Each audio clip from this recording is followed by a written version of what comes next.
최근엔 진짜 K가 인기입니다. K-팝 데몬헌터스, K-팝 아이돌, 불닭, 김밥 같은 K-푸드 등 전세적으로 초대박난 우리나라 부동산도 K입니다. 여러분, 리센츠 오늘 30억 거래됐대요. 와, 잠실도 30억대 시대가 완전히 진입을 했습니다. 근데 이거 뭐라고 하는 줄 아세요? K 양극화입니다. 아마 여러분들은 내 집은 안 올랐는데 무슨 잠실만 미쳐가지고 평당 1억이 가고 있어, 이렇게 생각하실 거예요. 이게 진짜 이유가 뭐냐면 우리나라가 K로 가고 있는 게 고착화되고 있기 때문입니다. 안녕하세요, 황금우치 부동산의 남택수입니다. 부동산판에 등장한 K, 아파트별 상승률이 너랑 나랑 갈라져서 움직이는 시대가 열렸거든요. 옛날에는 쭉 다 갔어요. 이제는 혼자 가요. 오르는 놈 따로, 안 오르는 놈 따로입니다. 이렇게 가격이 흐름이 양극화되어서 K형태 그래프가 뚜렷해지는 게 지금 부동산 시장의 흐름입니다. 그럼 진짜인지 매매 가격 그래프로 확인해 보겠습니다. 여기서 볼 수 있는 게 이 아파트 가격 지수예요. 전국과 서울 아파트 각각의 가격, 물론 서울 시세총액 상위 30개 아파트 등 잘 나가는 아파트 자료를 따로 추출해서 보여주기 때문에 가격대별 아파트 매매 동향을 들여다보기가 좋습니다. 그런데 말이죠, KB부동산 자료를 가져와 보니 아파트 가격 지수가 2023년부터 눈에 띄는 게 있습니다.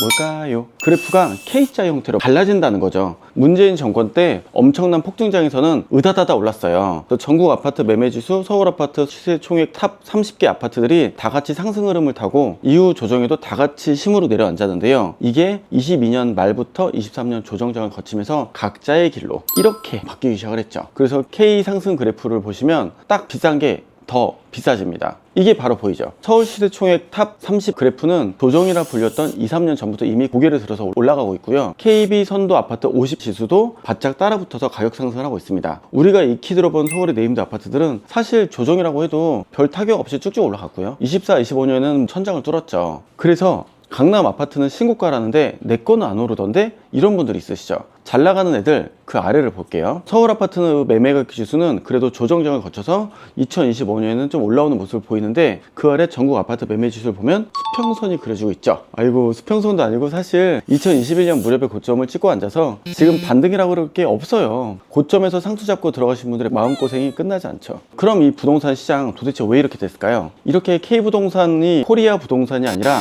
양극화 부동산의 K가 된 거, 강남 서초 아파트와 나머지 서울 아파트 그리고 지방 아파트들이 아무 지역도 아닌 상태가 되었잖아요. 그러면 각자 싸우는 거예요. 예를 들어 이런 거죠. 옛날에는 서울은 조정지역, 부산은 비조정지역, 이래서 약간 체급이나 위치가 다르게 싸우는데 그 동안에 23, 24년은 모두가 비조정지역이었습니다. 그럼 당연히 부산 살 거면 서울 사죠. 이런 식으로 올라왔는데 문제는 다들 이게 문제라고 생각을 했고 조정지역이 되면 바뀔 거라고 생각을 했어요. 그런데 이번 장에 없는 사람이 있습니다.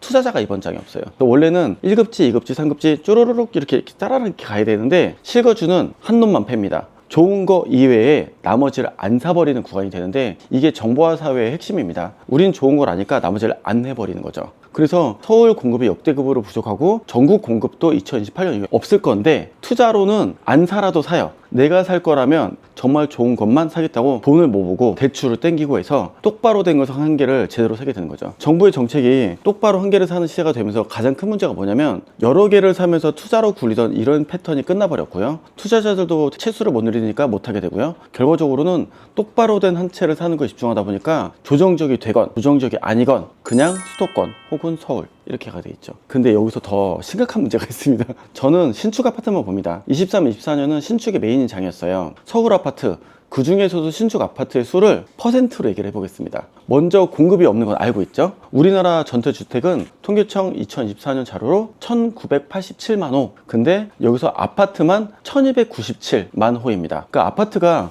65% 정도 되는 거예요. 그러니까 여러분 빌라는 생각도 하지 마세요. 이 중에 부동산 114의 11월 자료상 서울의 아파트는 172만 6천 호입니다. 전국의 집 중에 10%도 안 돼요. 게다가 여기서 64.4%인 약 111만 호가 20년 이상 노후된 아파트입니다. 이러니 신축이 얼마나 귀하겠어요. 시장에서 귀해지면 어떻게 된다? 비싸진다. 서울의 아파트, 그 중에서도 신축 아파트가 계속 신고가인 건 1도 이상하지 않죠. 거기에다가 하나 더 갑니다. 싼 거 싫어. 싼 거를 사는 건 투자자들이 샀어요. 근데 내가 직접 거기에서 리빙할 사람들은 난 좋은 걸 사고 싶어가 되었습니다. 집도 대출로 를 하고 있는 거죠. 다주택자 시대가 끝났잖아요. 그러니까 취득세, 보유세, 양도세, 종부세까지 이 4종 세금을 다 내면서 지방에 추가로 투자해봤자 남는 게 없으니까 그냥 제대로 된 똘똘한 한 채로 대출 가지고 산다는 게 30, 40대의 룰이 되었죠. 50대는 아직도 고민합니다만 30, 40대는 저번 장부터 세뇌됐고요. 그래서 싼 거 여러 개 노답이죠. 그러니 다들 서울 중에서도 비싼 놈으로, 가능하면 신축으로, 물량 공급은 없는데 수요는 더 쏠리니까 잘 오르던 아파트는 다 올라갑니다. 그래서 이제는 옛날과 다르게 부동산을 아무거나 산다가 아니라 그냥 내가 진짜 살고 싶다 수준의 아파트를 안 사시면 남들만큼도 못 따라가는 상태가 됩니다. 미팅 따주세요. KB부동산의 12월 발표를 보면요, 서울 아파트 매매가는 19개월 연속 상승입니다. 평균 매매가가 15억 원을 돌파했습니다. 아까 전에 잠실 리센츠가 32억 말씀드린 거 기억하시죠? 평균 가격 2배가 상위권 그룹의 가격입니다. 그럼 거기에 3배가 강남의 신축 가격이 맞습니다. 강남 신축 아파트는 45억에서 50억, 송파는 32억. 자, 이제 금액대를 딱 이해되시겠죠? 그래서 11억 원 미만은 나홀로의 가능성이 되게 높거나 별로의 가능성이 높죠. 서울 아파트가 아니라 선도 아파트, 즉 서울시총 탑 30이 확실히 올랐습니다. 답지가 나왔죠. 적어도 11억 원 이상 되는 아파트를 골라 사야 된다는 겁니다. 이게 가장 좋은 첫 번째 결론입니다. 거기에 부동산 정책, 집값 잡는데 별 효과 없는 거 다들 체감하셨죠? 10, 15 부동산 대책으로 숨이 죽은 게 아니라 이번 정부가 어떻게 하는지 다 알았다는 거예요. 그래서 그동안에 저 유튜브를 보면요, 10, 15 정책에 많은 분들이 저를 구독해 주셨고 결국 10, 15 대책을 통해서 다들 내린 거 아닌데 그럼 어떻게 해야 돼? 에 대한 해답을 얻고 싶으셨던 거죠. 아마 여러분도 그래서 지금 이걸 보고 계실 겁니다. 그래서 서울 주택 매매 가격 전망 지수도 100이 넘은 상태로 심지어 현재 117입니다. 100이라고 치면은 솔직히 0이라고 보세요. 그러면은 17이 더 올랐잖아요.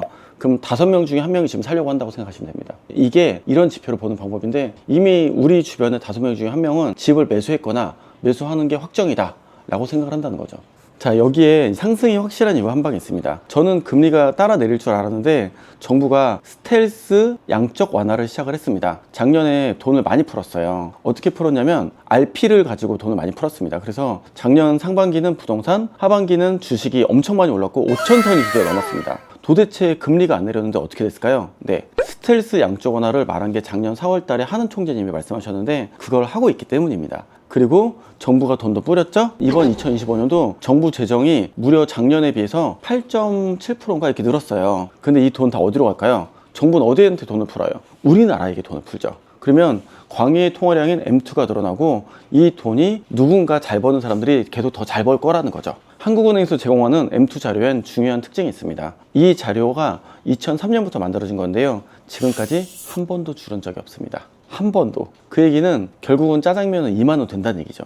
그리고 늘어나는 M2가 이렇게 늘어나는 돈이 집값을 밀어 올릴까? 그래서 저는 이 부분을 연구를 해봤는데 자료가 있더라고요. 서강대와 한국은행 연구에 따르면 광의의 통화 M2가 1% 증가할 때 수도권 집값 상승률이 1.38 높아진다고 합니다. 1% 증가하면 1.4% 오른다는 거예요. 그리고 특히 여기에 중요한 포인트가 뭐라고 나왔냐면 딴 지역보다 수도권이 민감하게 반응한다고 나왔습니다. 2025년 12월 이제 M2 중 수익증권을 빼고 산출하겠다고 발표한다고 했습니다. 우리나라는 늘 통계를 바꾸면서 여기까지 왔어요. 그러면 통계보다 더 많이 오른다고 생각하시면 됩니다.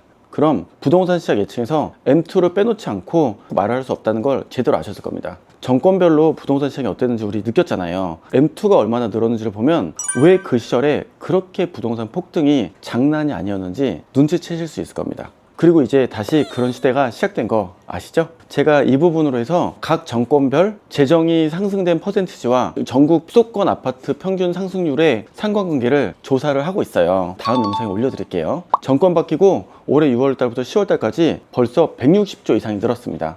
앞으로도 돈을 더 풀 거고요. 지금처럼 M2가 증가하면 더 빨리 많은 돈을 시장에 풀어버릴수록 집값은 결국은 마지막으로 수렴합니다. 자, 그러면 이제 결론. 2023년 전에는 M2 증가가 집값 상승의 시대였다면 지금은 M2 증가가 집값은 상승인데 비싼 아파트만 폭등인 시장으로 바뀌었다. 여기의 이유는 첫 번째로는 투자를 할 수 있는 지역이 처음에는 비조정 지역이라서 서울을 매수했지만 실제로는 투자자들이 없기 때문에 연속으로 흐르는 매가의 확산이 안 되는 시기가 되었고 이유는 투자자가 사라졌다. 그래서 매가 매수가 있는 사람들은 좋은 걸로 좋은 상황만 산다. 이렇게 된 거고요. 이러한 이유로 인해서 전국의 모두가 서울이 안 되니까 수도권 이렇게 넘어가는 이런 장이 되었다. 이 상황을 똑바로 아신다면 다들 모두가 잘 되던 성장의 시대가 끝났고요. 고로 K부동산은 드디어 시작을 했고요. 우린 이걸 인정을 해야 됩니다. 그래서 여러분들이 매수하실 곳과 좋은 곳들은 결국은 계속 갈 거다. 그래서 조정되고 산다 이런 생각은 하시면 안 됩니다.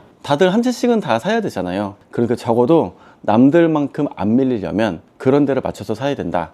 그런 K의 위쪽의 끄트머리라도 사야 된다. 이 생각을 하시면 좋을 것 같습니다. 다음에 정부의 재정과 아파트의 상승력 그리고 다른 연구 사실들을 앞으로 제가 영상에 진지하게 올려보겠습니다. 통계와 자료로 여러분들께 이야기를 한번 드려보도록 하겠습니다. 이번 년 계획이에요. 응원해주세요. 감사합니다.